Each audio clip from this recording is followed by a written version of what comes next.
President Donald Trump is standing behind former Representative Scott Garrett, his choice to head the Export-Import Bank, amid escalating pressure from business groups to pull the plug on the nomination. Scott Garrett is eminently qualified to lead the Ex-Im Bank, White House spokeswoman Natalie Strom said in a statement to Politico. The president stands behind his nomination and is looking forward to his confirmation. Trump's defense of the New Jersey Republican comes as rumors swirl that Garrett may withdraw amid fears that his nomination will not win enough votes to clear the Senate. Lawmakers from both parties have raised concerns about him, largely because he strongly opposed the bank while serving in Congress. The Senate Banking Committee, which will be responsible for vetting his nomination, has not yet received his paperwork. Administration officials said Garrett's nomination has been a topic of conversation among senior Trump aides in recent days. Aides have pointed to intensifying blowback from influential business associations that are allied with the president, including an op-ed published in the Wall Street Journal last week by National Association of Manufacturers President Jay Timmons that blasted Garrett.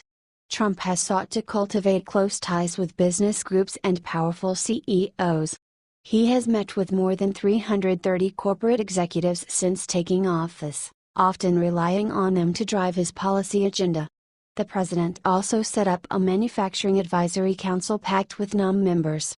An administration official and other people tracking the issue said Garrett could be summoned to the White House to talk with Trump about his nomination as soon as this week. Strom, the White House spokeswoman, did not respond to inquiries about the potential meeting. Garrett did not respond to repeated requests for comment.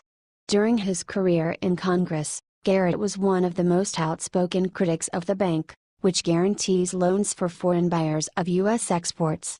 In 2015, he said the agency embodies the corruption of the free enterprise system.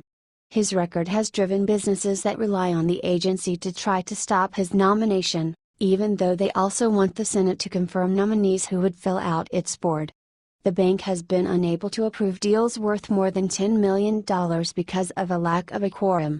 Further complicating Garrett's nomination is controversy around his views on homosexuality, which contributed to his failed re-election bid in 2016 after major corporate donors declined to continue backing him.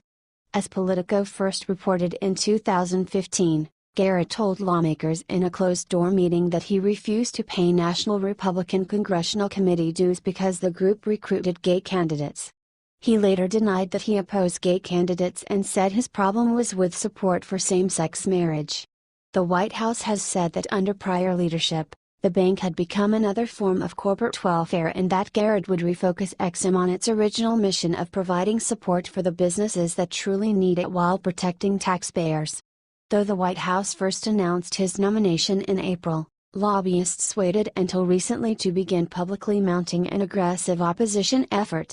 Timmons said in the Journal op-ed that the nomination should be withdrawn because it represented a terrible trade deal for our country. The South Carolina Chamber of Commerce then called on Palmetto State GOP Sens. Tim Scott and Lindsey Graham, who could be key to Garrett's confirmation, to oppose him. Graham later told Bloomberg Television that he would try to get the administration to give us a better nominee. Scott is a member of the Banking Committee, where Republicans will have a one-vote margin to approve Garrett's nomination if Democrats withhold support. South Carolina is home to plants operated by Boeing and General Electric, two of the most prominent beneficiaries of the agency. Tim Keating, Boeing's senior vice president of government operations, said the company found it difficult to support anyone who has not supported the bank and made public statements to that effect. We don't have any explanation as to why now he wants to lead the entity that he said he wanted to shut down, said Neil Bradley, Chief Policy Officer at the U.S. Chamber of Commerce, in an interview Friday. Nor do we have any sense that he's committed to using the position as chairman to ensuring the bank does its work. Veronique Darugi, who has fought to close the bank as a senior research fellow at George Mason University's Mercatus Center, said Garrett's opponents wanted someone who will say yes to everything, who will change nothing, who will make no reforms, who will guarantee it's the same business as usual. I am curious to see if he will be as anti-Ex-Im or even as reform-minded once he's the president of Ex-Im as he was when he was in Congress, she said. It's a big if.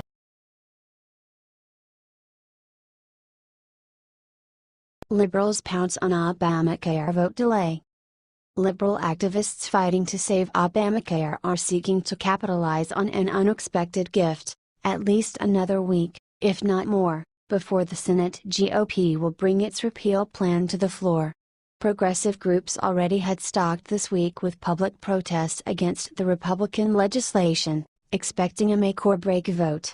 But Senator John McCain's absence from the Capitol following surgery for a blood clot handed the left a major opportunity to rally opposition and keep the spotlight on the GOP's struggle to even begin debate on a bill that polls dismally with the public. Activists are preparing protests well into next month aimed at keeping the pressure on Senate Majority Leader Mitch McConnell's ARCE conference, particularly the half-dozen most closely watched moderate swing votes. Every day the Senate doesn't repeal ACA and gun Medicaid is a day that makes it less likely they'll be able to move on. Washington Director Ben Wickler told reporters. Every day this bill is dangling out there in public, it becomes more unpopular. The fresh push kicked off on Monday. The Bernie Sanders-backed group A Revolution staged sit-ins at a half-dozen Senate GOP offices throughout the day, while the upstart liberal organization Indivisible prepared for more than 100 demonstrations in 39 states on Tuesday. More activist groups returned to the Hill for a series of near-daily rallies against the bill, with appearances by Democratic senators. The right mounted no similar flurry of public activity in defense of the bill, underscoring the mismatch in grassroots energy between liberals and conservatives who had pressed McConnell to embrace a more straightforward repeal strategy. And the harder McConnell pushes for a vote on uprooting the Affordable Care Act, the more his opponents relish his failure to notch that quick victory. With only 2 public GOP no votes on taking up the bill, Sens. Susan Collins of Maine and Rand Paul of Kentucky, activists are expecting to see several Republicans hop off the fence at once. They acknowledge that the extra time provided by McCain's recuperation also gives McConnell time to cajole undecided Republicans one-on-one, but they're banking on the imminent Congressional Budget Office score of the bill and negative headlines to make the majority leader's job even harder as the clock ticks toward August. Extra time matters a lot more when you're appealing to the general public that despises this bill than it does when you're playing an inside-the-beltway game of trading buy-offs and favors with people who are listening anyway, Jesse Ferguson, a veteran Democratic strategist advising pro-Obamacare groups, said in an interview.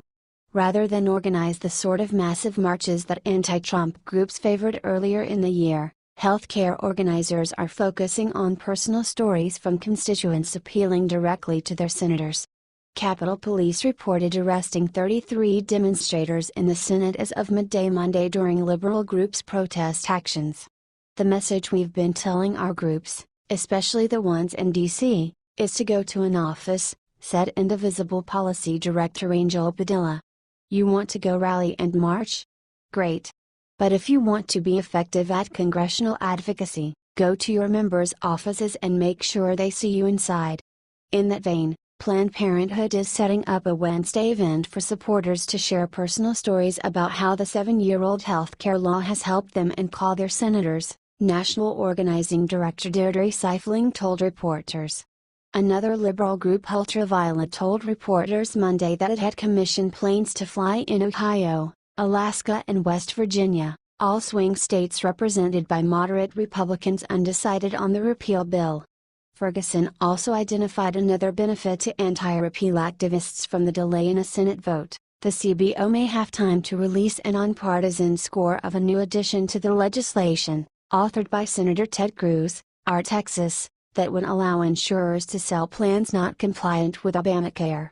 Republicans had suggested they might rely on a score of the Cruz proposal from the Trump administration if the CBO were not able to finish an independent assessment in time for a vote this week. They would have to rely on whatever sham analysis the Department of Health and Human Services could produce, Ferguson said, but now they've lost that excuse.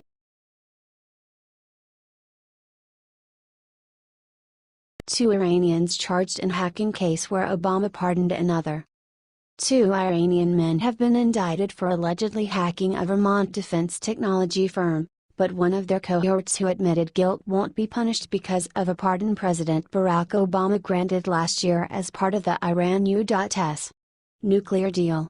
On Monday, the Justice Department announced the indictment of Mohammad Reza Zakah, 39, and Mohammed Saeed Ajali, 35, for conspiring to hack South Burlington, Vermont-based Aerotech starting in 2007 as part of an effort to allow Iranian companies to use the company's software in violation of U.S. export controls.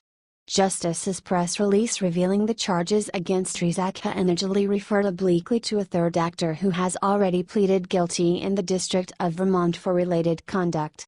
However, the indictment identifies that man as Nima Goldstein. Goldstein was indicted in U.S. District Court in Vermont in 2013 on similar charges and extradited from Turkey after protracted negotiations with that country. Goldstein pled guilty in December 2015 to federal wire fraud and computer hacking charges and was awaiting sentencing when he received the pardon from Obama, one of a series of clemency grants and dropped prosecutions the administration agreed to as part of a broader effort to reach a nuclear agreement and obtain the release of several Americans being held prisoner in Iran.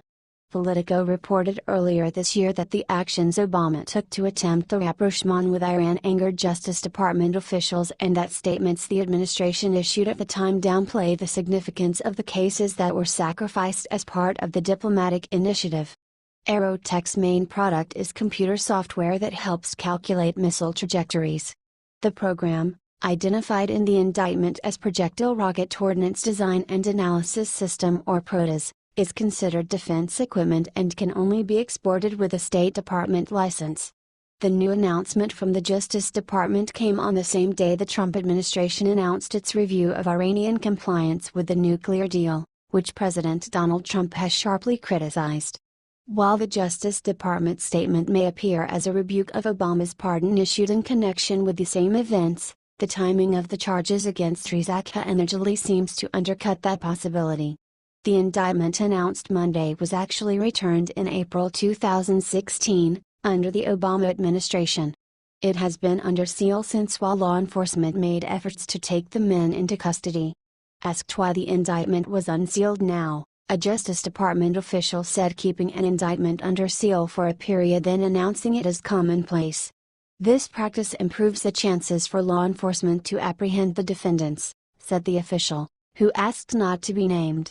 A filing prosecutors submitted to a federal judge last week asking to unseal the indictment and related arrest warrants shed little light on the situation, saying simply that the unsealing was appropriate now because the investigation into the matter has concluded. The justice official said the two defendants are believed to be in Iran. Officials have argued in similar cases that while the arrest of the individuals being sought is unlikely, announcing the charges will limit the travel of those charged and serve as a deterrent to others considering similar activity. Court dockets suggest that Zakah or Ajali or others were charged back in 2015 in connection with the same events, but the original filings in the case remain sealed.